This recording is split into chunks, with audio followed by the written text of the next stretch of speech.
Modern Indian history के इस अगले क्लास में हम लोग अगले क्वेश्चंस को देखते हैं। अगर आपने इससे पहले के क्वेश्चंस को नहीं देखा है तो आप प्लेलिस्ट में जाकर के देख सकते हैं। चलिए, पहला क्वेश्चन है कि गांधी इरविन समझौता किस तिथि को हुआ था? इसके बाद सविनय अवज्ञा आंदोलन को स्थगित कर दिया गया था। जब भी गांधी इरविन समझौता हुआ था, उसी के बाद जो गांधी जी द्वारा चलाया जा रहा था सविनय अवज्ञा आंदोलन, जो एक बहुत बड़ा आंदोलन था, उसको रोक दिया गया था, स्थगित कर दिया गया था। तो गांधी इरविन का समझौता हो गया था। कब हुआ था? 5 मार्च 1931 ईस्वी को। 5 मार्च 1931 ईस्वी को। अगला है, किस गवर्नर जनरल के शासनकाल में गांधी जी के द्वारा सविनय अवज्ञा आंदोलन प्रारंभ किया गया था? तो जब गांधी जी सविनय अवज्ञा आंदोलन को प्रारंभ किए थे, उस समय जो गवर्नर जनरल थे उनका नाम था लॉर्ड इरविन। Lord Irwin. अगला है, किस अधिनियम को मुंह बंद करने वाला अधिनियम कहा गया था? बहुत इंपॉर्टेंट है कि मुंह बंद करने वाला अधिनियम जो कहा गया था वह किस अधिनियम को कहा गया था? तो वर्नाक्यूलर प्रेस एक्ट को कहा गया था। वर्नाक्यूलर प्रेस एक्ट को ही कहा गया था मुंह बंद करने वाला आंदोलन। बहुत इंपॉर्टेंट है। अगला है, रेमजे मैकडोनल्ड द्वारा विवादास्पद सांप्रदायिक पंचाट को घोषणा कब की गई थी? तो जो सांप्रदायिक पंचाट का घोषणा किया गया था वह कैसा था? विवादास्पद था। किनके द्वारा यह घोषणा किया गया था? तो रेमजे मैकडोनल्ड के द्वारा। घोषणा कब किया गया था? तो 16 अगस्त 1932 ईस्वी को किया गया था। 16 अगस्त 1932 ईस्वी को इस सांप्रदायिक पंचाट का घोषणा किया गया था। उस समय भारत के गवर्नर जनरल कौन थे? लॉर्ड वेलिंगटन थे। लॉर्ड वेलिंगटन जो थे उस समय के भारत के गवर्नर जनरल थे। अगला है कि मुस्लिम लीग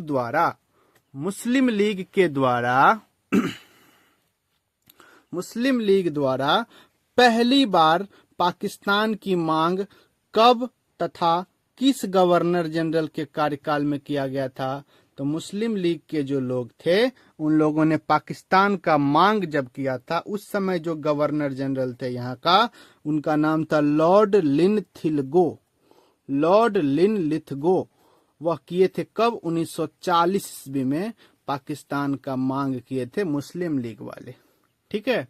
अगला है कि किस तिथि को भारतीय स्वतंत्रता विधेयक ब्रिटिश संसद में पेश किया गया था? तो ब्रिटिश संसद में जो पेश किया गया था वह 4 जुलाई 1947 ईस्वी को पेश किया गया था। तो जो पेश किया गया था, उस समय ब्रिटेन के प्रधानमंत्री कौन थे? तो उस समय जो ब्रिटेन के प्रधानमंत्री थे 4 जुलाई 1947 के समय में, उनका नाम था लॉर्ड क्लीमेंट एटली। लॉर्ड क्लीमेंट एटली। और उसी में थोड़ा सा और है कि भारत का गवर्नर जनरल कौन थे उस समय?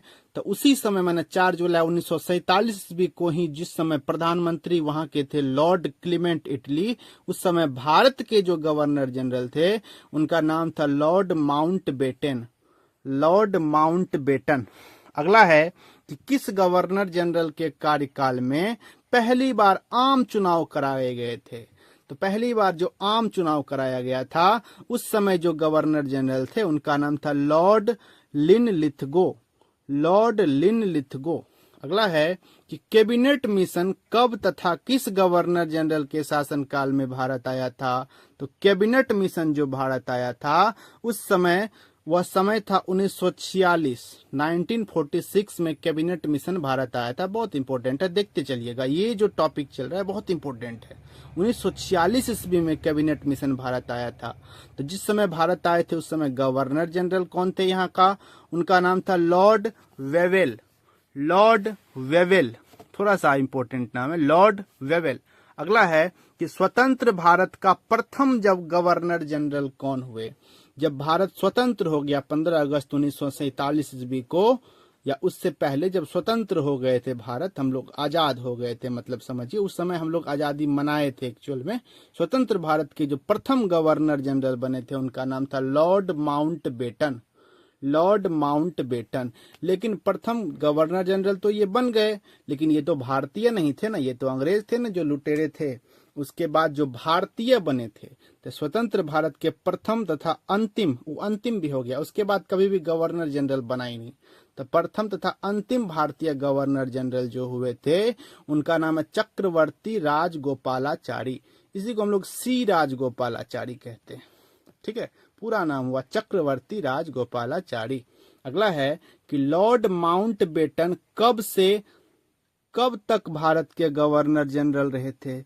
तो लॉर्ड माउंटबेटन जो रहे थे मतलब भारत के पहले जो गवर्नर जनरल थे जो अंग्रेज थे, तो यह जो गवर्नर जनरल रहे थे मार्च 1947 से लेके जून 1948 तक रहे थे। ठीक है, एक्चुअल में हम लोग को आजाद कर दिया गया था 1947 में पहले ही, लेकिन 15 अगस्त को पूर्ण रूपेण जो स्वतंत्रता मिला था उसको हम लोग सेलिब्रेट किए थे। ठीक है, इसके बाद है 1857 ईस्वी के विद्रोह को किन राष्ट्रवादी नेताओं ने प्रथम स्वतंत्रता संग्राम कहा था। तो 1857 ईस्वी का जो विद्रोह हुआ था जिनमें मंगल पांडे वाला किस्सा था, उन्होंने जो अंग्रेजों के मुखिए पर गोली चला दिया था, वो जो कारतूस में क्या कहते हैं सुअर और गाय का चर्बी मिलाने वाला किस्सा था, उनके बारे में आप लोग पढ़े होंगे। अगर नहीं पढ़े होंगे तो कहानी सुना देंगे कभी हम। तो 1857 ईस्वी के विद्रोह को किन राष्ट्रवादी नेताओं ने प्रथम स्वतंत्रता संग्राम कहा था। विनायक सावरकर नाम था उनका।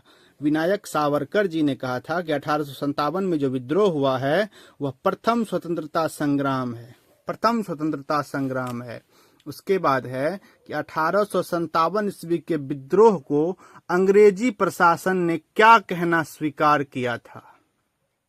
तो 1857 के विद्रोह को अंग्रेजी प्रशासन के बारे में अगर बात करेंगे तो उन्होंने कहा था सिपाही विद्रोह है, यह सिपाहियों का विद्रोह है। 1857 के विद्रोह को, जो 1857 का बहुत बड़ा क्रांति है, हम लोग इसको बहुत बड़ा क्रांति मानते हैं, उनको अंग्रेजों ने कहा था कि यह सिपाही विद्रोह है। ठीक है, अगला है कि 1857 ईस्वी का विद्रोह कब तथा कहां से प्रारंभ हुआ था। तो 1857 ईस्वी का जो विद्रोह प्रारंभ हुआ था वह 10 मई को प्रारंभ हुआ था 1857 को। कहां से? तो मेरठ से प्रारंभ हुआ था। बहुत इंपॉर्टेंट है, याद रखिएगा कि मेरठ से प्रारंभ हुआ था। कब? 10 मई 1857 को। सॉरी, 1857 होगा, 1900 निकल गया गलती से मुंह से। 10 मई 1857 ईस्वी को। ठीक है, अगला है 1857 ईस्वी के विद्रोह का सर्वाधिक महत्वपूर्ण व तात्कालिक कारण क्या था।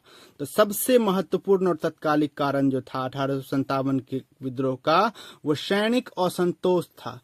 सेना लोग जो थे वो संतोष नहीं थे। बताया भी कारतूस वाला गोली वाला बात था कि अंग्रेज लोग जो कारतूस गोली चलवाते थे इन लोगों से, बंदूक में गोली डालवा करके, उस गोली को उस समय छील करके डालना पड़ता था। उस छीलने के क्रम में तो मुंह से छीलना होता था, और वो लोग क्या करते थे, उसी कारतूस में गाय का और सुअर का चर्बी मिला दिया करते थे, जिससे कि हमारे हिंदू भाई लोग और मुसलमान भाई लोग दोनों ही उसे छीलने से इनकार करेंगे। भाई सही बात है, हम लोगों के धर्म के साथ खिलवाड़ हो रहा है तो कैसे सहेंगे। हम लोग उसके सैनिक में है ना, उसका मुफ्त का थोड़ी खाते हैं, काम करते हैं तो खाते हैं। तो इसीलिए वह सैनिक असंतोष था 1857 का क्रांति। ठीक है, अगला है कि 1857 ईस्वी के विद्रोह के समय भारत का गवर्नर जनरल कौन था। जब 1857 का विद्रोह हुआ उस समय भारत के गवर्नर जनरल का नाम था लॉर्ड कैनिंग। उसके बाद अगला है लॉर्ड कैनिंग के बाद कानपुर में 1857 ईस्वी के विद्रोह के दौरान नाना साहब का सहयोगी तात्या टोपे का वास्तविक नाम क्या था। तो तात्या टोपे, जिनको हम लोग रानी लक्ष्मीबाई वाले में पढ़ते हैं, उनसे हम लोग इनको जानते हैं। तो उसका तात्या टोपे जो जी थे उनका वास्तविक नाम था ढोंतू पंत। लेकिन देखिए ढोंतू पंत अच्छा नहीं लग रहा है, और बेचारा टोपी भी पहनते थे, इसलिए उनका नाम रह गया तात्या टोपे। अगला है 1857 ईस्वी के विद्रोह का सबसे महत्वपूर्ण परिणाम यह हुआ कि ईस्ट इंडिया कंपनी की सत्ता किसे हस्तांतरित हो गई। तो ब्रिटिश सम्राट को यह हस्तांतरित हो गया। 1857 का सबसे बड़ा महत्वपूर्ण यही परिणाम हुआ, सबसे बड़ा फायदा यही हुआ था। ठीक है, अगला है सबके लिए एक जाति, एक धर्म, एक ईश्वर का नारा किस सुधारक ने दिया था। पूरा दुनिया सबके लिए एक जाति होना चाहिए, एक धर्म होना चाहिए, एक ईश्वर होना चाहिए। ये नहीं कि मेरा भगवान महादेव है, शिव शंकर है, राम जी है, उनका अल्लाह है, किसी का सिख का अलग है, ईसाई का अलग है, इस प्रकार से नहीं। एक जाति होना चाहिए, एक धर्म होना चाहिए, एक ईश्वर होना चाहिए। यह नारा जो दिए थे वो समाज सुधारक थे, उनका नाम था श्री नारायण गुरु। श्री नारायण गुरु। अगला है कि राजा राममोहन राय ने 1815 ईस्वी में आत्मीय सभा का स्थापना कहाँ किया था? तो 1815 में जो आत्मीय सभा का स्थापना हुआ था कलकत्ता में हुआ था। वो कौन किए थे? राजा राममोहन राय। बहुत अच्छे आदमी थे ये राजा राममोहन राय। इन्होंने ही 1815 ईस्वी में आत्मीय सभा का स्थापना किए थे। कहाँ पे? कोलकाता में। कोलकाता में। अगला है, अब खत्म ही हो जाएगा, बस खत्म है।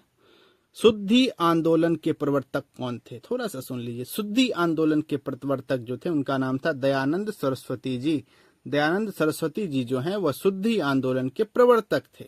अगला है 1875 ईस्वी में दयानंद सरस्वती ने आर्य समाज का स्थापना कहाँ किए थे?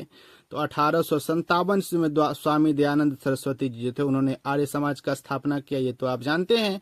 लेकिन कहाँ किए थे? तो बम्बई में किए थे। कहाँ पे? बम्बई में, जिसको हम लोग अब मुंबई बोलते हैं, बम्बई में किए थे। ठीक है।